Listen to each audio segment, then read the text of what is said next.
সন্ধ্যার পরে কাপড় চোপড় বাইরে রাখলে কি জিনের আঁচল লাগে? দোয়া কুনুত না পড়লে বিদেশ সালাত কি অন্য কোনো দোয়া দিয়ে পড়া যাবে? পেছনে হাত দিয়ে দাঁড়ালে কি অমঙ্গল হয়? বিয়ের দিন তারিখ ঠিক হলে কি হবু বউর সাথে কথা বলা যাবে? স্বামী স্ত্রী নিজের মধ্যে ভালোবাসা বৃদ্ধির জন্য রোমান্টিক যে গানগুলো আছে সেগুলো কি শুনতে পারবে? হুজুর, বিয়ের সময় কবুল না বললে কি বিয়ে হয় না? মেয়েরা ফেসবুক কিভাবে ব্যবহার করলে গুণামুক্ত থাকবে? পায়ের উপর বালিশ রেখে তার উপরে কোরআন তেলাওয়াত করা যাবে কিনা? মৃত ব্যক্তির নামে শুক্রবারে মসজিদে দোয়ার অনুষ্ঠান করা যাবে কিনা? সুন্নাত নামাজে কি 4 রাকাতেই সূরা মিলিয়ে পড়তে হবে? বিয়ের পাত্রী দেখার সময় পাত্রের বাবা দুলাভাই কি পাত্রীকে দেখতে পারবেন? ছেলেদের বিয়ে করার সঠিক বয়স কত? ইসলাম কি বলে? স্বামী এবং স্ত্রী জামাতে নামাজ পড়া যাবে কিনা? ছোট বাচ্চা থাকলে কাপড়ে গায়ে প্রস্রাব লেগে যায়, তাহলে কি ইবাদত করবে?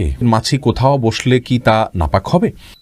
লাবণী, আপনি জানতে চেয়েছেন পায়ের উপর বালিশ রেখে তার উপরে কোরআন তেলাওয়াত করা যাবে কিনা? যাবে, কোনো অসুবিধা নেই। এটাতে কোরআনের অসম্মান করা তো উদ্দেশ্য নয়, বরং পায়ের সাথে না যেন না লাগে সেজন্য আপনি বালিশ দিয়ে নিচ্ছেন। অতএব ইনশাআল্লাহ এটাতে কোনো অসম্মান হবে না এবং জায়েজ হবে। হাফসা জাহান জানতেছেন বিয়ের পাত্রী দেখার সময়